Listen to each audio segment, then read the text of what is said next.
जाट शिक्षण संस्थान, जहां पर अक्सर आप लोगों ने देखा होगा कि राजनीतिक और गैर राजनीतिक संगठनों का हस्तक्षेप बहुत ज़्यादा रहता है।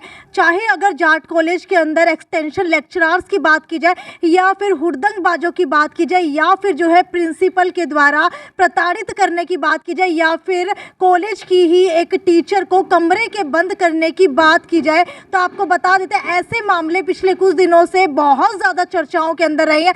इसी को लेकर के सबसे बड़ा सवाल ये था कि अक्सर कि क्यों जो है इस तरीके के मामले सामने आ रहे हैं।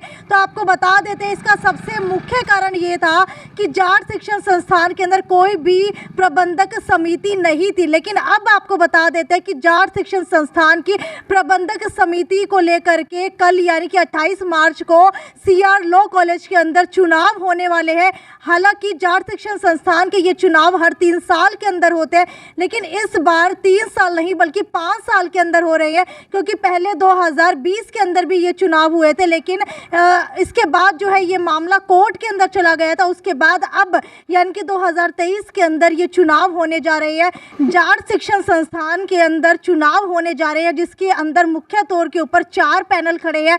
आइए सुनवाते हैं आपको कि क्या कुछ जो है कल खास रहने वाला है। चुनाव 2023 होने जा रहा है, इसके अंदर आप लोगों की क्या भूमिका रहेगी? ऐसे है जी, जैसे सभी को पता है 28 मार्च को हमारे जाट एजुकेशन सोसाइटी जो है उसके चुनाव होने निश्चित हुए हैं। और ये जो सोसाइटी 1928 में हमारे बुजुर्ग थे उन्होंने तो शुरू की थी एक स्कूल से। उसके बाद स्कूल से डिग्री कॉलेज बनाया, उसके बाद बीएड कॉलेज बना, उसके बाद लॉ कॉलेज बनवाया। जैसे बढ़ते हुए बड़ी ईमानदारी से बड़ी एक अच्छी शिक्षा के लिए हमारे समाज के लिए शुरू किया गया था। लेकिन अब कुछ टाइम से 7-8 साल से इसकी स्थिति जो है वो बड़ी दयनीय स्थिति हो गई है। तो हमारा जो है सामाजिक और पंचायती पैनल है, जिसमें मैं सुशील लांबा प्रधान पद के लिए, ये हमारे हैं किशन गुदारा जी उप प्रधान पद के लिए, ये जनरल सेक्रेटरी के लिए अशोक मलिक जी, और ये हमारे हैं भूपेंद्र पानू जी एडवोकेट, ये ट्रेजर पद के लिए चुनाव मैदान में आए हैं। आप प्रधान पद के लिए खड़े हुए हैं, क्या आपके अंदर क्वालिटी है कि प्रधान पद के लिए आप खड़े हुए हैं? ऐसा है जी, हम इस संस्था से बहुत पुराने जुड़े हुए हैं और स्कूलिंग हमारी यहाँ की है। उसके बाद कॉलेज में भी मैं प्रेप में यहाँ था, उसके बाद एचयू में यूनिवर्सिटी में चला गया था। तो हम यहाँ जब से इस हार में आए हैं, या हमारे बुजुर्ग जो हम छुट्टे थे जब से इस संस्था से जुड़े हुए, और मैं यहाँ वाइस प्रेसिडेंट भी रह चुका हूँ पहले। तो हमें यहाँ का वातावरण का सारा पता है कि क्या क्या कमियाँ अब जो 7-8 साल का समय हुई है, तो चाहे वो प्रोफेसर्स की हैं, टीचिंग स्टाफ की स्ट्राइक हो रही है, और चाहे वो क्या कहते हैं स्टूडेंट्स की स्ट्रेंथ का मामला है, वो आधा रह गया बिल्कुल। कहाँ 6,500-7 हज़ार था, अब तो 4 से भी कम हो गया। तो इन सारी चीज़ों को देखकर हम इस संस्था में, क्योंकि हम पुराने जुड़े तो हमें थोड़ा सा ज़्यादा दर्द महसूस होता है कि भाई ये काम अब क्या हो गया ऐसे। जो कि मैं बता रहा था, फिर कहाँ स्कूल से शुरू किया था, फिर कहाँ law college, degree college, BEd college बढ़ाया, और अब ये हालात हो गए हैं। गर्ल्स हॉस्टल वो भी बंद हो गया है, स्पोर्ट्स की वो भी खराब है, कोर्सेज हैं वो कॉमर्स का हमारा इतना एडमिशन नहीं मिला करता था, कहीं इतना रश रहता था। आज वो 4 की जगह 2 सेक्शन रह गए। लांबा साहब, इसको ये कहा जा रहा है कि गैर राजनीतिक मंच बनाया गया था ये शिक्षण संस्था को, लेकिन अब इस पे राजनीतिक प्रभाव जो है ज़्यादा हो गया है, इस वजह से भी कुछ जो है सामाजिक लोग नाखुश नजर आ रहे हैं। ये आपकी बात कुछ ठीक है, सारा समाज को पता है जो होने लग रहा है, लेकिन हमारा देश जो है ना, हमारा बिल्कुल कोई राजनीति वाले उसमें नहीं है। हमारा तो सिर्फ ये संस्था है, हमारे समाज की संस्था है। हमारा तो सिर्फ एक ही मोटिव है कि इस संस्था को किसी तरह बचा के इसको ठीक ढंग से किया जाए। कितना दुख होता है जब एक शिक्षण संस्थान के अंदर पुलिस प्रशासन जो है दाखिल होती है, एक महिला लेक्चरर को बंद कमरे के अंदर जो है प्रताड़ित तक किया जाता है। तो इस तरीके के जो वाक़े पीछे कुछ सालों में जाट शिक्षण संस्थान में देखने को मिले, तो आप इन सब चीज़ों को कैसे जो है ठीक करेंगे? क्या एजेंडे आपके भविष्य में रहने वाले हैं? नहीं, ये बिल्कुल ठीक बात आपकी कि बहुत ही शर्म की बात है जो एक एजुकेशन में ऐसे माहौल पैदा कर दिया है कि आपस में जो टीचर्स हैं वो एक दूसरे से डिवाइड हो गए। तो हमारा तो एक ही मोटिव है कि सारा जो स्टाफ है, चाहे प्रिंसिपल और स्टाफ का एक पूरा कोऑर्डिनेशन होना चाहिए, जब भी बच्चों को एक अच्छी शिक्षा दे सकते हैं। तो हमारा यही प्रयास रहेगा कि सबको साथ जोड़ के और साथ लेके उनको एक बढ़िया सी मैनेजमेंट दें, ताकि वो हमारे बच्चों का एक अच्छी तरह शिक्षा दे सके। पिछले कुछ समय पहले देखा गया था कि इतने सारे प्रोफेसर्स भी गेट के बाहर धरने के ऊपर बैठे थे, लगातार प्रिंसिपल के ऊपर भी आरोप लगाते रहे हैं प्रताड़ित करने के, तो उसको आप किस तरीके से ठीक कर पाएंगे? नहीं, ये बात तो बिल्कुल ठीक है कि अकेला प्रिंसिपल का नहीं, मैनेजमेंट का पूरा होता है। अगर मैनेजमेंट एक अच्छी हो तो आप उसको हैंडल कर सकते हो, एक अच्छा प्रिंसिपल दे सकते हो अपने इंस्टीट्यूट को।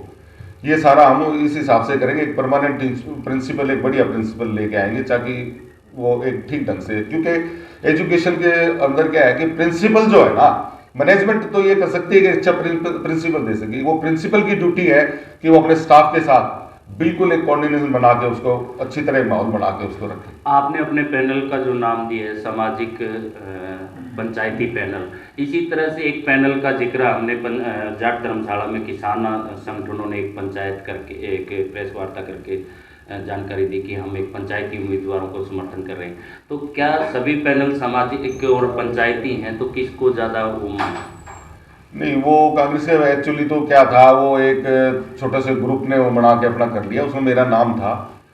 और कुछ लोगों को फाग वाले दिन एक मीटिंग बुला के और उसको, ताकि उनको पता लग गया था कि हमारा मेरा नाम उसमें डिसाइड होने लग रहा है हमारा, तो उन्होंने एक षड्यंत्र रच के, जो कि पंचायत के अंदर ये बात खड़ा होकर कह के गए हैं कि भाई मैं अगर मेरा कहीं नाम आता है तो मेरे को कंसिडर मत करना, मैं भी इलेक्शन नहीं लड़ना चाहता।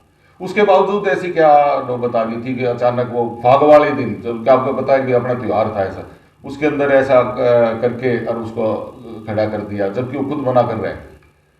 जाट शिक्षण संस्थान को अक्सर जो है चौटाला परिवार से जोड़ करके देखा जाता है। अगर आपके भी पोस्टर की बात की जाए तो ऊपर जो है चौधरी देवीलाल जी की फोटो आपने लगाई हुई है, तो क्या आप भी किसी राजनीतिक पार्टी से जुड़े हुए हैं? नहीं, आपने देखा होगा उसमें हमारे बाबूजी है चौधरी छाजूराम जी, हम बाबूजी कहते थे क्योंकि हम परिवार से, तो उनको बाबूजी कहते थे, सब बड़े थे, उनकी भी लगी हुई, शायद आपने वो देखी होगी। चौधरी देवीलाल जी हमारे समाज से एक बहुत बड़े वो हुए हैं, वो सारे ताऊ जी के नाम से मशहूर थे सारे उसके वर्ल्ड में।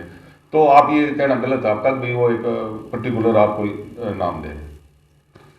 आगे भविष्य में इस तरह की राजनीतिक अड़चने ना आए या राजनीतिक हाथ ना रहे और सामाजिक रूप से अच्छी तरीके से संस्थाएं चले, उसके लिए क्या कुछ प्रयास करने चाहिए आपके साथ? नहीं, हम तो ये चाहते हैं कि भाई इसमें राजनीति बिल्कुल नहीं आनी चाहिए। अगर इंस्टीट्यूशन में अगर राजनीति आ गई तो राजनीति तो बहुत फील्ड है, उसमें करो। अगर एजुकेशन सोसाइटी में अगर कहीं भी राजनीति आ जाएगी वो कभी फूल हो नहीं सकती। कॉलेज के अंदर जितने पैनल खड़े हैं उसके अंदर से आपका पैनल कैसे अलग मानते हैं आप? नहीं, आप देखिए हमारा पहले रिकॉर्ड भी देख सकते हैं आप, और अब ये देखिए ये अर्जुन अवार्डी है, किशन गुदारा जी, कभी भी कोई ऐसी बात यहाँ पर अगर कहीं भी पूछेंगे समाज में आपको पता लग जाएगा। ऐसे ही हमारे वकील हैं, वकीलों में बिल्कुल इनकी बहुत अच्छी वो इमेज है। ऐसे ये भी स्पोर्ट्स से रिलेटेड है, इंटरवेल खेल के है, तो ये भी अशोक मलिक है। तो हमारा में बिल्कुल सारे ऐसे हैं कि जिसको सिर्फ एक ही मोटिव है कि भाई जैसे भी संस्था इंस्टीट्यूशन है इसको कैसे आगे बढ़ाया जाए। क्या आपने पहले भी जाट शिक्षण संस्थान के अंदर कोई चुनाव लड़ा है? हाँ, मैंने लड़ा, मैं वाइस प्रेसिडेंट रहा हूँ। पिछली बार भी मैंने चुनाव लड़ा था। कहीं ना कहीं जो छात्र राजनीति भी है कॉलेजेस के अंदर हैवी होती जा रही है, उसके कई दुष्प्रभाव भी देखने को मिलते हैं, तो आप उन सब चीज़ों को किस तरीके से जो है हैंडल करने वाले हैं?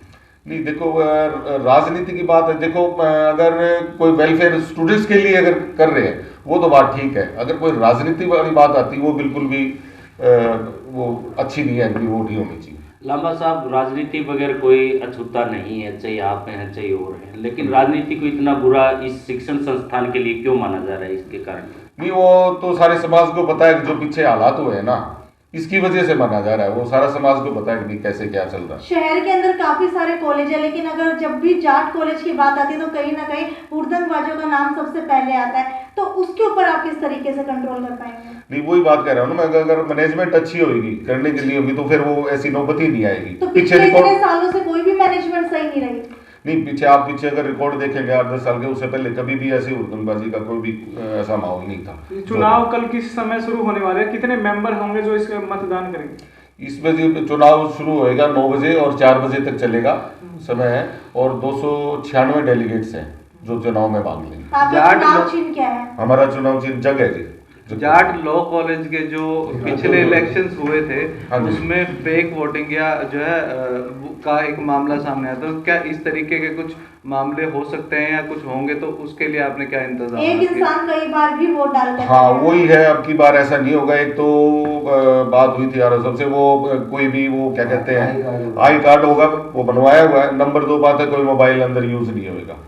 तो ये चीजें हैं जिससे सपोर्ट मिलेगी कि भी फर्जी वोट ना करें। तो लामा साहब जीत को लेकर कितने आश्वस्त? हम बिल्कुल जी 100% बिल्कुल जीत के उस पे है, हमें कोई डाउट नहीं है। ये समाज से भी बातें आने लग रही है कि जो मुकाबला से जो है सबसे ऊपर हमारा। अंत में कुछ संदेश देना चाहिए? स्थान क्या रहेगा इलेक्शन का? स्थान ये लॉ कॉलेज है यहाँ पर, CR law college, BEd college और सारा पूरा कैंपस है, उसके अंदर ही वोटिंग। संस्थान से कितने पुलिस स्कूल जुड़े हुए इससे जी एक तो 2 स्कूल है, एक डिग्री कॉलेज है, एक लॉ कॉलेज है, एक बीएड कॉलेज है। इसमें मैं एक बात और बताना चाहता हूँ, जैसे आप जो प्रोफेसर या टीचर्स हैं उन जो एक्सटेंशन पे हैं उनको हम प्रायोरिटी पे रखेंगे आगे।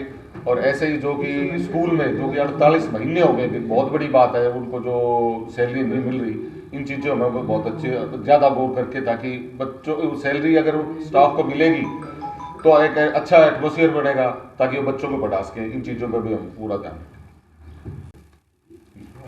लामा साहब, ये इस जितने भी मेंबर्स हैं, क्या सभी से आप मिलते रहे हैं, उनसे व्यवहार आप लोगों का बहुत बढ़िया रहा है? बिल्कुल बिल्कुल जी, मिलते रहे हैं और सभी से बहुत अच्छा सपोर्ट मिला है। सब कह रहे हैं जी आपका पैनल और आपका व्यवहार और आप लोगों के पीछे हमें भी देखा है कि आप लोगों ने ठीक मैनेजमेंट रही है, तो मेरे को पूरा सपोर्ट मिल रहा है। और इसी कारण से मिल रहा है, जितने भी पैनल हैं, जितने भी खड़े हैं, उनमें सबसे कह रहे हैं कि आप लोग प्रिय हो, वो आपको समर्थन कह रहे हैं, ऐसा कह रहे हैं हमें। और पूरा विश्वास है कि हम बिल्कुल हमारी मैनेजमेंट बनेगी और हम विजयी होंगे। आपके वोटर सपोर्टर को कोई अपील करना चाहेंगे? नहीं, मैं वो कहूँगा कि भी शांतिपूर्वक आए और शांतिपूर्वक वोटिंग करके जाए और जग के ऊपर जो है वो मोहर लगा के जाए। नतीजा कब आ जाएगा? उसी के बाद 4 बजे के बाद उसी के बाद काउंटिंग है, तो तकरीबन 6 बजे तक मेरे ख्याल से नतीजे आए। ठीक है। बताना साहब, आप भी 2 मिनट आप भी। सर, आप उप प्रधान पद के लिए खड़े हो रहे हैं, तो क्या अपील करना चाहेंगे? अपील यही है कि अच्छे चैनल को, अच्छे कैंडिडेट्स को जो है वोट करो, चाहे वो किसी भी पैनल में हो। समाज को जो अच्छा लगे उसको चुनो। राजनीतिक पैनल को जो है वो आप अवॉइड करो। जैसे 2-3 जो पैनल और आए हुए हैं उसमें राजनीति की बू हमें तो आ रही है, क्योंकि कहीं तो जयप्रकाश वोट मांग रहा है, आप लोगों को सबको पता है। कहीं जो है वो चोपड़ा जी वोट मांग रहे हैं, कहीं जो है वो दुष्यंत चौटाला उप मुख्यमंत्री जो है वो अपील कर रहे हैं, लोगों से फ़ोन इंडायरेक्ट कर रहे हैं। तो उन पैनल्स में हमें तो राजनीति की बू आ रही है, लेकिन हमारे पैनल के अंदर जो है कोई उंगली नहीं उठा सकता। क्या लगता है राजनीतिक दखल अंदाजी कितनी रहने वाली है इलेक्शन में? जितनी ज़्यादा मैं तो सुनने में ये आ रहा है कि मैक्सिमम जो है राजनीतिक इंटरफेरेंस जो है वो इस इलेक्शन के अंदर होने जा रही है, लेकिन ये कोई अच्छी बात नहीं। क्या कोई पार्टी का नाम डिस्क्लोज करना चाहेंगे किसका इंटरफेरेंस ज़्यादा हो? मैंने आपको बता दिया कि कांग्रेस के जो हैं वो भूपेंद्र हुड्डा जी के OSD रहते थे, चोपड़ा जी, वो आपके शहर में डेरा डाले बैठे हैं। उसके बाद जयप्रकाश जी कांग्रेस के हैं, वो शहर में डेरा डाले बैठे हैं। उसके बाद दुष्यंत चौटाला उप मुख्यमंत्री हैं, राजेंद्र लितानी आपके चेयरमैन हैं खादी बोर्ड के, वो एक एक वोटर को फ़ोन कर रहे हैं। तो मैं तो मान रहा हूँ कि ये राजनीतिक हस्तक्षेप हो रहा है इस वकील साहब कुछ कहना चाहेंगे? अशोक मलिक जी, आप महासचिव पद के लिए खड़े हो रहे हैं। नमस्कार जी। कोषाध्यक्ष पद के लिए खड़े हो रहे हैं आप। जनरल सेक्रेटरी इतना ही कहना महासचिव पद चाहूँगा, के लिए। हमारे प्रधान पद के उम्मीदवार सुशील लांबा जी हैं, उन्होंने काफ़ी कुछ बताया है। इनके साथ मिलकर हम मैनेजमेंट चलाएंगे और बढ़िया काम करेंगे। जो संस्था की भलाई का काम है सारा बढ़िया ढंग से करेंगे। अनु साहब, आप क्या कुछ कहना चाहिए? मैं तो एक ही बात कहना चाहूँगा कि मेरा इस संस्था से, इन कॉलेजों से जुड़ाव रहा है, क्योंकि मैं यहाँ का स्टूडेंट रहा हूँ। मेरा लाभ मैंने जब करी, जब यहाँ के जो बैच फर्स्ट बैच का मैं स्टूडेंट था, तो मैंने 2000 से 2006 3 से 6 तक का जो बैच था उसमें लॉ करी। तो पिछले 16-17 साल से पहले तक मैं स्टूडेंट रहा हूँ। उस टाइम यहाँ पर क्या कॉलेज में कॉमर्स में टॉप रहता था, एडमिशन नहीं मिलते थे, और आज हम देख रहे हैं कि कॉलेज खाली हो रहा है, हॉस्टल बंद हो गए हैं, गर्ल्स हॉस्टल बंद हो गया है। धीरे धीरे लोग इंटरेस्ट नहीं ले रहे हैं एडमिशन लेने के लिए। तो मेरा तो यही है कि अच्छे साथियों को चुने, पैनल बनाए, सब साथी अच्छे हैं, हमारे समाज से जुड़े हुए हैं, लांबा साहब हैं, गुदारा साहब हैं, मलिक साहब हैं, और सोच समझ कर कल जब वोटिंग करने आए तो ये देखें कि इस संस्था को बेहतर बनाने के लिए कौन सा पैनल, कौन सा आदमी ठीक रहेगा, उचित रहेगा। तो मेरी तो सबसे यही अपील है कि कल अपना जब मत का प्रयोग करें तो सोच समझकर, और सब चुनाव चिन्ह जग का निशान है, और मैं कैशियर के पद पे लग रहा हूँ।